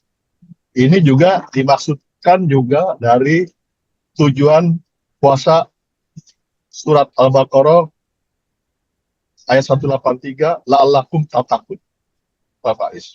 Itu satu. Nah, yang kedua, pribadi yang sukses puasa ini juga mungkin bisa kita korelasikan juga dengan sholat yang khusyuk, kalau terkait dengan sholat, atau haji yang mabrur, Pak Faiz. Itu yang kedua. Yang ketiga, yang terakhir, Pak Faiz, kalau tadi sudah disampaikan ada tiga tahapan, tiga tingkatan puasa, awam, khusus, dan khusus terkhusus. Kalau yang saya baca teorinya itu Pak Faiz, kalau yang khusus itu khusus orang-orang yang soleh, dan kalau yang khusus terkhusus itu mungkin itu tuh orang-orang yang tulus ikhlas atau para nabi. Nah, kalau kita sudah bisa sampai pada tahapan pribadi yang sukses puasa tadi itu apakah kita bisa masuk tingkatan yang kedua atau yang ketiga, Pak Faiz? Makasih, Pak Faiz. Ya, silakan Pak. Langsung dijawab dulu aja. Oke, jadi iya, tentu saja nilai-nilai ideal yang harus kita hidupkan dalam agama itu saling berkait. Maka buahnya puasa, manfaatnya puasa pasti saja akan selaras dengan buahnya sholat, manfaatnya sholat. Nyambung juga dengan manfaatnya zakat, nyambung juga dengan manfaatnya haji. Karena pasti tidak bertentangan itu, karena sumbernya sama, satu. Jadi karena itu tujuan puasa, profil seorang yang puasa tadi jadinya seperti itu, dan sama dengan profilnya orang, beberapa nyambung dengan profil orang haji, profil seorang musolli yang sholat dan lain-lain. Dan ini kalau dirangkum menjadi pribadi yang patuh terhadap perintahnya Allah dan menjauhi larangan. Dengan kata lain, istilahnya orang yang bertakwa. Sama, makanya tujuan puasa profil sebanyak itu ciri antara lain dari orang yang bertakwa. Baik. Terus pertanyaan kedua tentang awam, khawasul khawas. Ini sebenarnya teori dari Imam Ghazali di kitab Ihya Ulumuddin. Bapak Ibu belum boleh dicek ya di kitab Ihya Ulumuddin itu. Jadi yang pertama awam kalau awam jelas ya. Awam itu yang dipuasai hanya zahirnya saja, lahiriahnya saja. Jadi tidak sampai puasa di level batinnya. Hanya tidak makan, tidak minum, tidak seks, dan yang sejenis itu. Nah, nanti ada level 2, orang khawas. Khawas itu orang khusus. Puasanya utuh, puasa lahir dan puasa batin. Ya ini kelompoknya orang-orang soleh. Kemudian ada yang ketiga, khawasul khawas atau khususul khusus. Ini berarti yang sangat khusus, sangat spesial. Yang sibuknya puasa hanya tentang Allah saja. Tidak ada yang lain dari itu. Kalau di kelompok khawas, puasa kok bohong, dia merasa puasanya rusak, sudah batal. Tapi di level awam, puasa bohong itu tidak masalah, itu pahalanya saja yang tapi puasanya tetap sah. Ini level awam. Tapi kalau orang khawas itu merasa saya puasa ngomong jelek, batal ini puasa saya. Nah, level lebih tinggi lagi, level khawasul khawas. Yang ini bahkan kalau mereka lalai sebentar saja dari Allah, ya Allah, saya tadi kok mikir tentang itu, ya enggak, melupakanmu, mengabaikanmu, itu dia merasa rusak sudah puasanya. Ini khawasul khawas. Ya, tentu saja para nabi puasanya jenis ini. Para aulia puasanya jenis ini. Nah, saya enggak tahu kalau Bapak Ibu. Saya sih, kalau saya sendiri masih berjuang ini. Paling enggak ya naik kelas lah ke khawas gitu kalau bisa. Pelan-pelan. Padahal kita itu Amin. sebetulnya kita itu Amin, Pak Faiz. Pak. Kita itu sudah puluhan tahun puasa kan sebenarnya loh. Saya bayangkan kalau sejak dulu kita puasa itu memperhatikan hikmahnya, levelnya, dan lain sebagainya. Mungkin kita sudah luar biasa sekarang. Tapi rasanya tema-tema begini nanti setelah puasa sudah susut lagi. Nanti waktu puasa semangat lagi, diangkat lagi, terus surut lagi. Kita sering begitu bolak-balik. Ya seperti saya bilang tadi, untungnya Allah itu sayang sekali sama kita. Jadi kita dimaklumi, terus ditunggu, terus sampai kita beneran naik kelas, beneran sadar, beneran cinta padanya. Semoga Mas Abi. Oke, terima kasih Pak Yunan atas pertanyaannya dan juga jawabannya. Ini ada Bagus Mbak sekali Saski, jawabannya, Pak. silahkan Mbak Saski raise hand. Mbak Saski silahkan raise hand. Ini saudara saya, Kang Abi, Mbak Saski. Oh, oke. Ya, Ya, saudara saya silakan. di Pondok Indah. Bos, mantap. Silakan Mbak Saski.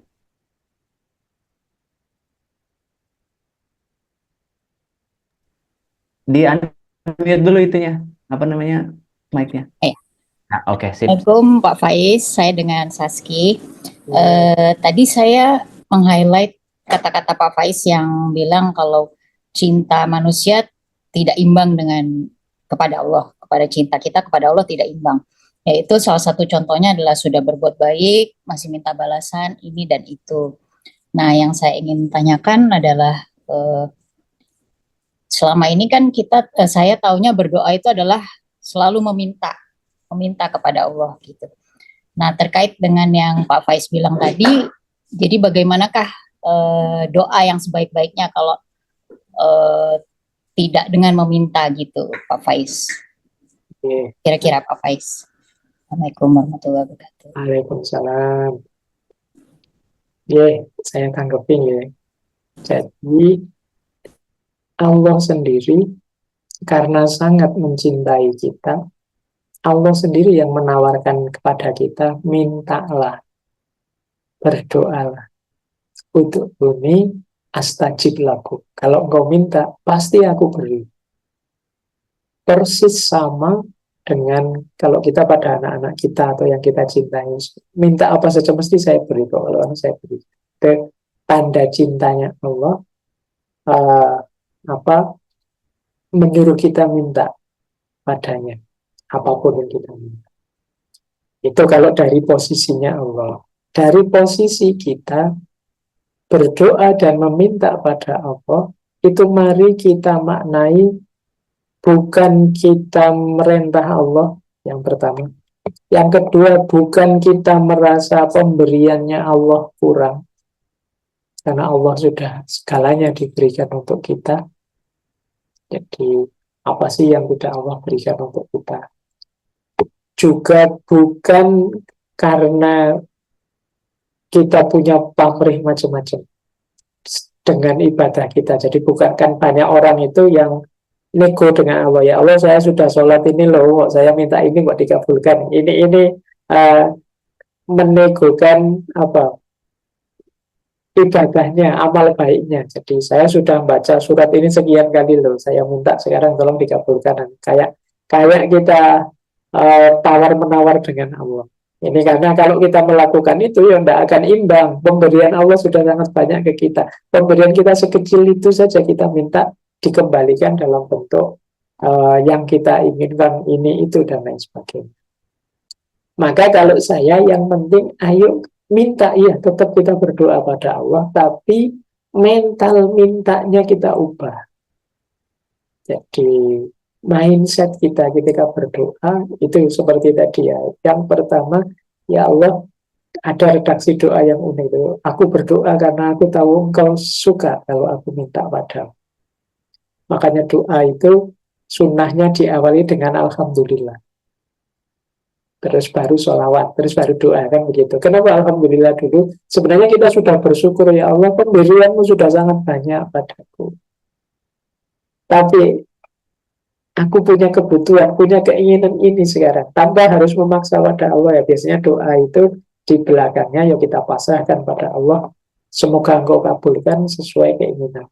Jadi mentalnya yang kita atur dalam berdoa. Bukan kita merintah-merintah Allah, bukan kita sedang berdagang dengan Allah, bahwa saya melakukan kebaikan ini maka balaslah dengan imbalan yang itu. Tapi justru itu ekspresi cinta kita pada Allah, kedekatan kita pada Allah. Karena Allah menyuruh kita berdoa, saya berdoa.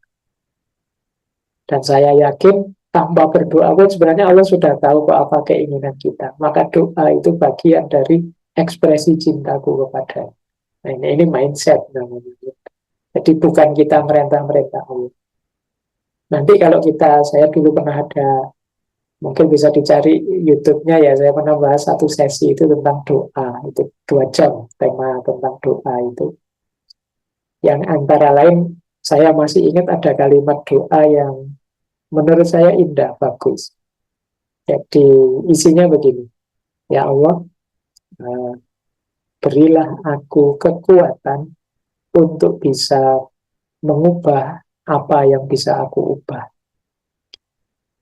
Yang kedua, ya Allah, berilah aku kesabaran atau ketabahan untuk bisa menerima apa yang tidak bisa aku ubah. Dan yang ketiga, ya Allah, berilah aku kebijaksanaan untuk bisa membedakan keduanya. Jadi untuk bisa membedakan, oh ini bisa diubah, ini tidak bisa diubah. Yang bisa diubah, beri aku kekuatan untuk mengubahnya. Yang tidak bisa diubah, beri aku kesabaran untuk menerimanya. Ini salah satu doa yang indah. Karena banyak juga doa itu yang redaksinya memaksa Allah untuk, ya Allah, kalau engkau tidak ada. Kita pakai doa yang dengan cara berpikir bahwa doa itu bagian dari ekspresi cinta kita kepada Allah. Kenapa kita berdoa? Allah sendiri menyuruh kita berdoa. Bukan karena pemberiannya Allah kurang, bukan karena saya sudah sangat baik saatnya Allah membalas saya, tapi karena saya lemah, saya perlu Allah, saya perlu bergantung padanya, maka aku berdoa padanya. Dan Allah sendiri senang kalau aku minta padanya. Nah, ini yang saya maksud tadi ya, mindsetnya kita tata di balik doa kita. Baik, itu. Oke. Terima kasih Pak Baik, Faiz terima atas kasih banyak Pak penjelasannya. Faiz dan Mas Hmm. Abi. Terima Ya, kasih. ada lagi silakan dari sahabat-sahabat yang lain. Dari Ibu Tania Ruki. Terima kasih Pak Faiz, luar biasa sharing ilmunya malam ini. Saya mau nanya tapi tidak jadi karena sudah dijawab semuanya oleh Pak Faiz. Ini Ramadan kedua saya berpuasa. Saya merasa bersyukur sekali bisa menjalankan ibadah Ramadan lebih banyak di rumah saja. Bahkan kadang-kadang bisa beberapa hari tidak keluar rumah. Apa namanya? Tidak banyak godaannya dari dunia luar. Yang banyak itu dari dalam diri sendiri. Seperti melawan rasa malas dan tidak disiplin. Ya, di rumah gitu, tidak kemana-mana, itu ternyata merasakan suasana yang lebih nyaman ternyata kan gitu. Silahkan kalau mau ditanggapin Pak. Oke, baik. Ini zaman dulu itu eh, memang kalau di bulan Ramadan itu orang biasanya tidak beraktivitas di luar sejak zaman Rasulullah. Bahkan sebelum mendapat wahyu, makanya Rasulullah itu di bulan Ramadan tahanus di Gua Hiro, nyepi, uzlah kalau bahasa tasawufnya. Jadi Bapak Ibu boleh kok sekali-sekali latihan uzlah. Nggak bisa Pak kalau pagi siang saya kerja, kalau malam. Difasilitasi dengan, mungkin kita sering dengar istilah ibadah namanya iktikaf. Ya sudah kalau pagi siang nggak bisa, malam sajalah saya tak iktikaf. Kalau iktikaf di masjid, kalau tidak memungkinkan di masjid mungkin ya di rumah. Intinya begini, mari kita sediakan waktu lebih banyak untuk Allah. Ada yang bilang Ramadan itu kan bulannya Allah. Nah, kita perbanyak momen kebersamaan kita dengan Allah. Mungkin lewat ngaji, mungkin lewat pikir, nambah-nambah sholat, atau paling tidak belajar baca buku. Kalau pegang HP ya minimal ilmu yang dibuka, yang didengarkan atau yang dibaca dan lain sebagainya. Untuk sementara yang gosip-gosip nanti dulu lah, stop dulu. Insya Allah nggak dengerin gosip atau baca gosip 1 bulan kita nggak ketinggalan apa-apa kok. Nggak masalah. Makanya ayo bulan ini ya, kita bareng-bareng saja berikhtiar untuk nambah kedekatan kita dengan Allah. Kalau memang di luar sangat mengganggu, sangat menyusahkan kita untuk fokus, ya kita memperbanyak di rumah saja. Tapi kalau memang kesibukan menyuruh kita di luar rumah, ya meskipun di luar rumah, tapi batin kita sadar untuk memperbanyak kedekatan dengan Allah. Yang tadi kita sebut dengan istilah muraqabah. Orang Jawa zaman dulu ada istilah yang lebih khas. Mereka pakai istilah topo ngerame. Topo ngerame itu, topo itu kayak orang semedi menjauh dari dunia ramai, tapi ngerame itu di dalam keramaian. Jadi saya topo tapi dalam keramaian. Meskipun kumpul orang banyak sedangkan tapi batin saya tetap nyambungnya sama Allah. Nah, ya ini tidak bisa otomatis langsung. Semuanya perlu riyadhah, perlu latihan, pelan-pelan. Karena kadang-kadang kita itu kalau sedang mendengarkan atau sedang belajar seperti ini, itu semangatnya tinggi. Wah, besok saya mau mulai. Begitu dieksekusi, terus susut lagi. Kadang-kadang selesai kajian ini ya susut lagi. Tapi ya tidak apa-apa lah. Kita ulang-ulang terus, semangat itu lama-lama mungkin bisa mempengaruhi hidup kita. Jadi berubah jadi lebih baik. Tidak masalah. Jadi karena ya memang tidak mudah mengubah karakter itu, mengubah kebiasaan dan lain sebagainya. Perlu pembiasaan. Baik, itu. Oke, sip, mantap ya. Bu Tania enggih katanya, matur suwun kan gitu. Jadi mulai besok ya, Bu ya. Ya mulai besok, insya Allah ya. Pak, salah satu rahasia berpuasa tadi kan salah satunya adalah sehat ya, sehat jasmani maupun sehat psikologis kan gitu ya. Tapi bagaimana cara berpuasa yang bermanfaat untuk menyembuhkan luka batin atau trauma misalnya. Ada orang misalnya divorce atau ada orang misalnya disakitin gitu-gitu oleh kehidupan gitu. Nah, bagaimana cara berpuasanya supaya seiring dia ibadah tapi saat yang sama juga bisa menyembuhkan luka batin itu sendiri gitu. Oke, baik Mas Abu. Sebenarnya ada beberapa kalau bahasa saya buku lah yang membahas itu.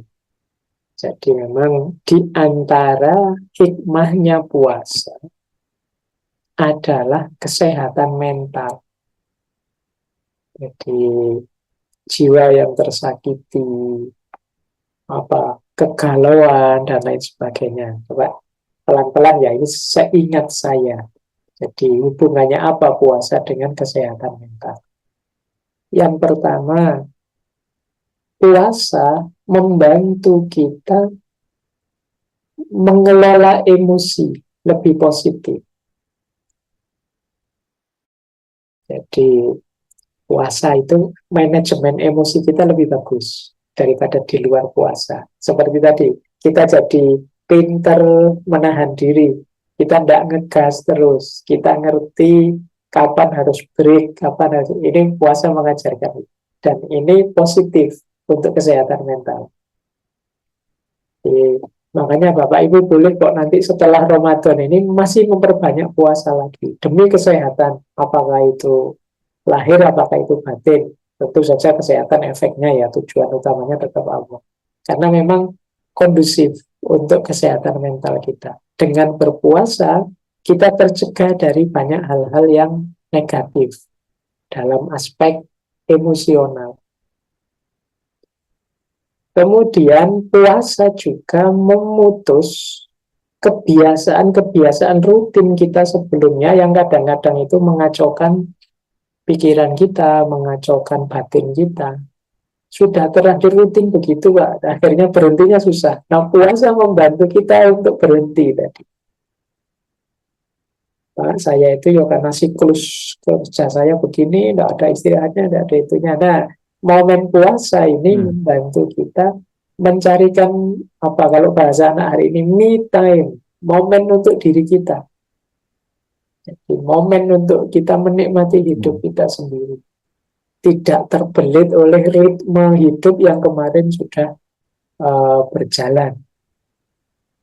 Kemudian puasa itu, kalau ini secara agak ilmu kesehatan, menyeimbangkan hormon-hormon stres seperti kortisol dan yang sejenisnya.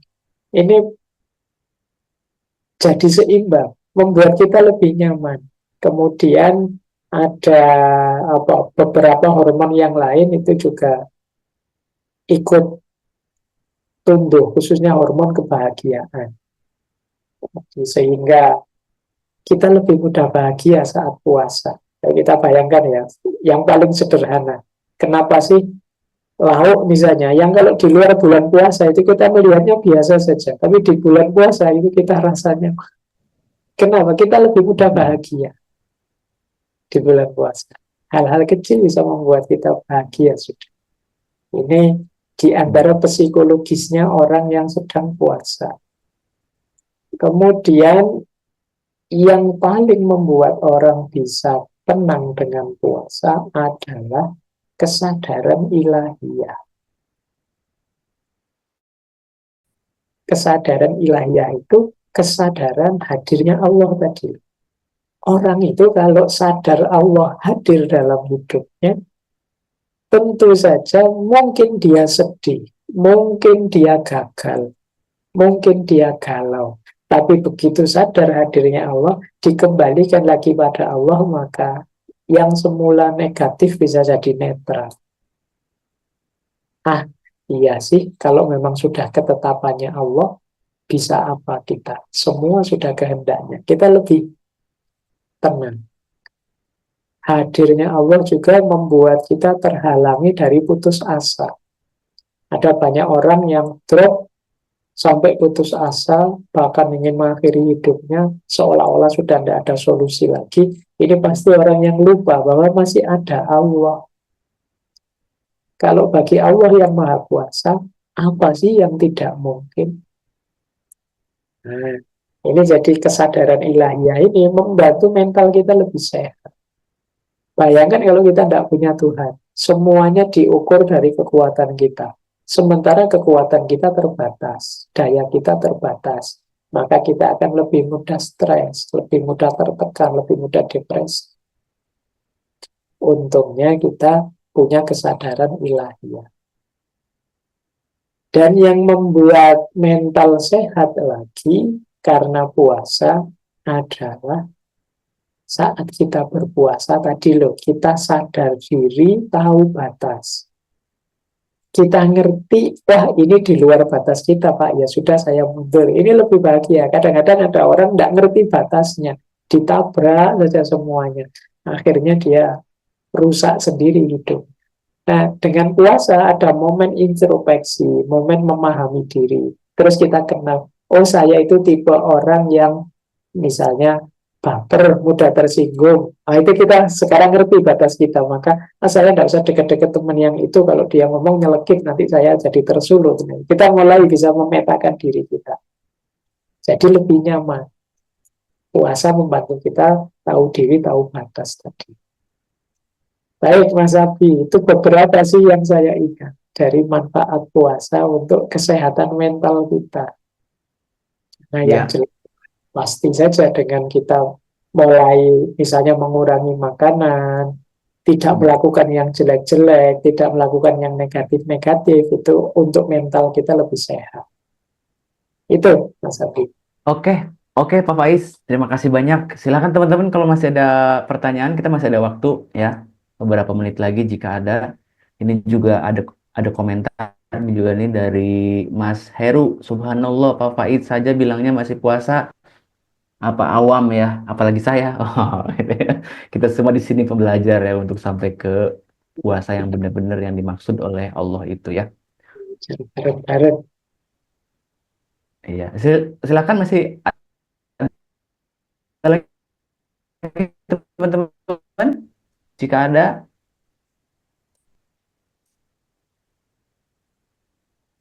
Kanan ruhani pada malam hari ini tinggal mungkin prakteknya ya. Ini ya prakteknya kita masih punya 2 minggu lagi ya untuk eh, melaksanakan puasa tingkatan-tingkatan tadi itu ya Pak ya supaya bisa menjadi pribadi yang puasa tadi itu. Rasanya kalau membaca tadi itu kayaknya jauh gitu ya. Udah senyum, wajahnya teduh. Ini wajahnya pada gimana gitu ya, gitu ya. Jadi, tapi itu mungkin ya kalau kita benar-benar mendapatkan tuntunan dari Allah, mudah-mudahan kita dibuka pelan-pelan bisa menjadi pribadi yang tadi Pak Faiz bilang ya, disiplin, kemudian enak bawaannya, malas untuk berbuat hal yang negatif ya. Mudah-mudahan gitu Pak ya. Ada lagi teman-teman kalau nggak ada mungkin cukup Pak sampai di sini. Eh, Oke, kita ada yang mau di apa namanya tambahkan sebagai penutup mungkin Pak? baik. Jadi malam hari ini kita membahas ideal-ideal dalam konteks puasa. Tentu saja tidak bisa instan, Bapak Ibu tidak bisa, besok saya mesti bisa mewujudkan semuanya, pasti tidak. Pelan-pelan, setahap demi setahap. Jadi ada satu hadis yang saya suka, ini mungkin untuk pengingat kita saja. Jadi hadis ini agak panjang, bentuknya cerita. Jadi satu ketika ada seorang sahabatnya Rasulullah, namanya Hamdolah. Lengkapnya Hamdolah Al-As'adi. Beliau ini ya rajin mengikuti kajiannya Rasulullah, mengikuti ceramah-ceramah beliau. Cuma beliau ini gelisah. Setiap kali mendengar ceramahnya Rasulullah, beliau semangat. Ini saya harus berubah ini saya harus jadi lebih baik. Pulang nanti saya mau tobat, saya mau ganti acara.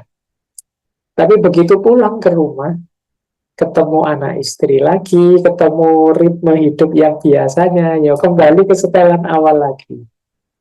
Jadi dia selalu begitu. Begitu di majelisnya Rasulullah, semangat ingin berubah. Begitu pulang, balik ke asalnya lagi. Ketemu anak istri ya seperti biasa. Nah ini dia gelisah. Dia di hadis itu sampai bilang, jangan-jangan saya ini orang munafik. Sudah berniat baik, tidak dijalankan, dan sebagainya. Nah, akhirnya kegelisahan itu dia sampaikan ke Rasulullah. Nah, setelah dia cerita ke Rasulullah, jawabannya Rasulullah apa? Ya Hamdulillah, wahai Hamdulillah, saatan, saatan. Saatan-saatan itu semua ada waktunya, ada saatnya. Ya Alhamdulillah kalau engkau bisa menjalankan langsung semuanya. Tapi pada prinsipnya segalanya ada waktunya. Jadi makanya tadi kita sudah dapat banyak standar, banyak patokan untuk jadi lebih baik. Ayo kita jalankan, eman-eman kalau tidak kita eksekusi, tapi juga jangan ambisius. Semampu kita, selangkah demi selangkah. Tapi tetap harus progres. Sabdanya Rasulullah juga, Muslim yang beruntung, yang baik adalah yang yaumuhu khairun min amsihi. Jadi kalau kemarin-kemarin di 10 hari sebelumnya misalnya ngajinya cuma 3 halaman, ya semoga besok sudah mulai bisa 4 halaman. Nggak usah target biasanya 3 halaman, terus semoga besok saya bisa 5 juz Pak sehari, ya itu alamat gagal itu sudah. Ya kalau biasanya 3 halaman, besok 5 halaman, besoknya lagi 7 halaman, besoknya lagi, ini lebih realistis, lebih mantap juga progresnya. Jadi Bapak Ibu, mari kita bareng-bareng ya berusaha bertransformasi, mengubah diri kita tambah baik, tambah baik, tambah baik. Insya Allah langkah-langkah kecil kita ini kalau mendapatkan ridhonya Allah akan disambut oleh Allah dengan langkah besar. Sehingga ikhtiar kita yang 10% bisa berhasil 100% karena bantuan Allah yang 90%. Ya, rumusnya akan selalu seperti itu. Makanya yang penting kita niati, kita sungguh-sungguh semampu kita, sisanya kita tawakal, kita pasrahkan pada Allah. Baik, saya kira itu Bapak Ibu. Nah, obrolan kita malam hari ini kurang lebihnya mohon dimaafkan. Insya Allah lain waktu kita bisa lanjut belajar lagi bareng-bareng. Saya akhiri sekian. Wassalamualaikum warahmatullahi wabarakatuh. Waalaikumsalam warahmatullahi wabarakatuh. Terima kasih Mas Fahri. Terima kasih.